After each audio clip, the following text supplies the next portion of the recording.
تشریف لائیں گے مصاحب نمبر 76 اور اسی کے ساتھ ساتھ مصاحب نمبر 109 اور 195 روبرو ہونے والے مصاحب نمبر 76 حکم صاحبان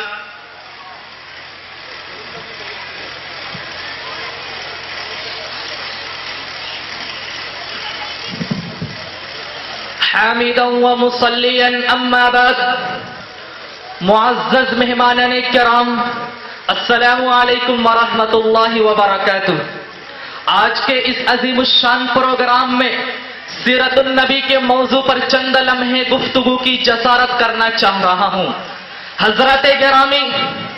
یہ بات روز روشن کی طرح آیا ہے کہ اسلام کا آفتاب چمکنے سے پہلے یہ دنیا شخصی استبداد کے عذاب علیم میں گرفتار تھی۔ عالم فانی میں اندھیرا چھایا ہوا تھا، جہاں گھٹاؤں سے گھرا ہوا تھا، زمانہ سیاست کے پردے میں پڑا ہوا تھا، آنکھوں کی روشنی بیکار اور دلوں کا نور مفقود تھا۔ مشرق و مغرب میں کالے کالے بادل محیط تھے، مشعل توحید کی نور ریزیاں و نقا تھی، مہر توحید کی ضیاباریاں مفقود تھی، انوار رسالت کی تجلیاں ناپید تھی، کفر و الحاد، منافقت و مشرکیت کی تند و تیز آندھیاں چاروں طرف چل رہی تھی۔ اور اسی پر بس نہیں بلکہ ہر وہ مالدار جو کہ بدبین تھا، بدکار تھا، بدذات تھا، محض مال و زر کی وجہ سے تمام عیوب سے پاک سمجھا جاتا تھا، اور ہر وہ غریب آدمی جو باوجود کہ متقی تھا، پرہیزگار تھا،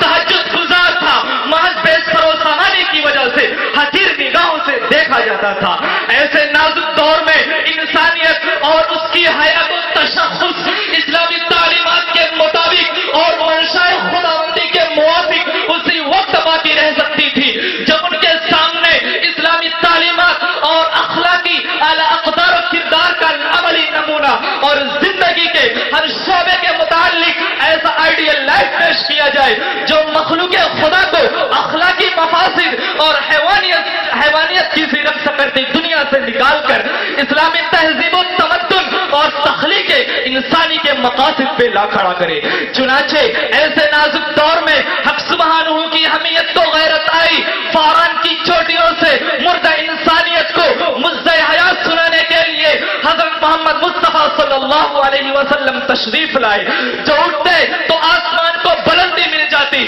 جو بیٹھتے تو دھرتی کو سکون مل جاتا، جو مسکراتے تو ستارے چمکنے لگتے، جو بولتے تو انادل چہکنے لگتے، جن کے لباس کی ادائیں قرآنی آیات ہو جاتی، جو چادر اوڑھتے تو قرآن پکار اٹھتا، یا ایھا المدثر، جو کمبل اوڑھتے تو قرآن ملقب کرتا، یا ایھا المزمل۔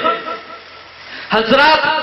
تاریخ ڈنکے کی چوٹ پہ اعلان کر کے کہتی ہے کہ آپ صلی اللہ علیہ وسلم کے مبعوث ہوتے ہی ضلالت و جہالت پاش پاش ہو کر رہ گئی، جزیرت العرب کی زمین کانپ اٹھی، بت و اصنام اودھے منہ گر پڑے، انسانی جباریت و قہاریت کا دل اس وقت ٹوٹ گیا۔ میں اسی پر اپنی بات تو